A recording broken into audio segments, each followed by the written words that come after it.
Hey beauties, welcome back to my channel and welcome back to part 2 of this look. So in part 1 you guys learned how I currently do my base using the P. Louise method, and today you are going to learn how I do the eyes the P. Louise method. So before we get into the video, if you are not already subscribed, please hit that subscribe button, and if you're new to my channel, welcome. Also make sure you guys follow me on all of my other social media platforms, that way you guys can get updated and, you know, be in the mix with things you guys won't see here on YouTube. So without further ado, let's get to this video. Alright you guys, so let's get to it. First step is the P. Louise base. Clean up underneath my brow and I pat everything into place.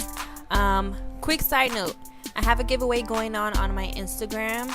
I'll have all the rules listed down below for you guys, so make sure you check the description for the details, okay? Alright, now let's get back to this. So we're going to use the Androgyny palette for this look, and I'm going to take that shade first. And one thing I learned, that way to get the most even blend for these shadows, is packing on the color. Doesn't matter if it's on the lid or if you just go straight into the crease.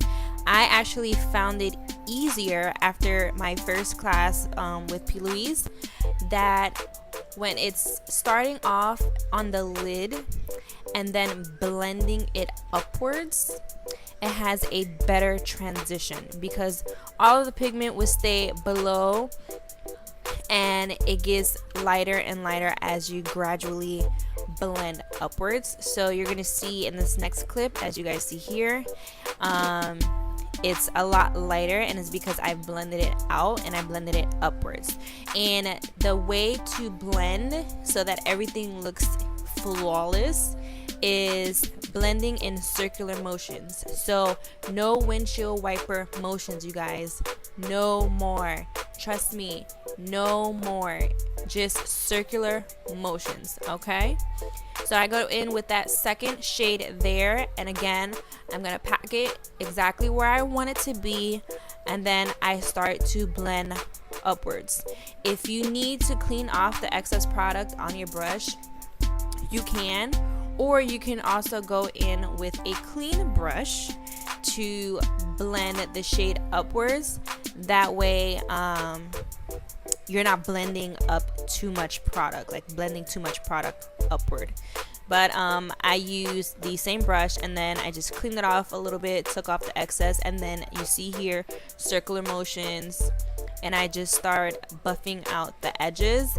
And then if you feel as though you have lost some color from the first shade, it's okay to go back in with that first shade and just blend it, you know, on the edges of the crease shade. And that's what I did, and it gave a flawless blend. It's a beautiful transition.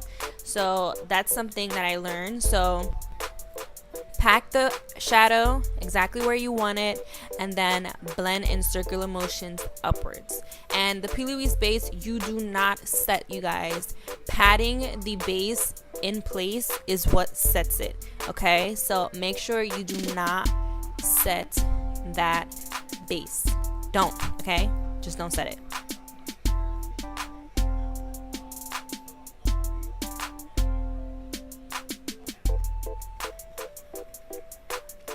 Alright, so now we're going to cut the crease, and we're going to do a half cut crease. Again, P. Louise base, and just so you guys know, the shade that I'm using is Rumor 1. Rumor 2 is sold out, so I couldn't get my hands on 2, but I'm using the shade 1, and I'm just using a flat, dense shader brush. And the easiest way to cut your crease, because I know a lot of people have trouble cutting their crease, the easiest way to cut your crease is patting the brush in the place that you want it. So some people swipe it across and then it just comes out messy. So you want to pat it and just literally pat side by side into the shape of your crease, and you'll end up with a nice crisp line. So I'm just gonna go in with that chocolate shade to blend out the edges and also deepen up the outer corners, and then I go in with that gold shade from the palette. It's a very light champagne-y gold, and I'm putting that on the first third of the lids. I do liner and lashes off camera, you guys, because I couldn't stay in frame. I have to be close when I'm doing my liner and lashes, so you guys are not gonna see that. But yeah, that's pretty much it. I just, you know, follow the steps on the lower lash line as well. And if you guys have not watched part one is the base, showing you guys how to do foundation the P. Louise way. So make sure you guys go and check that out if you haven't already.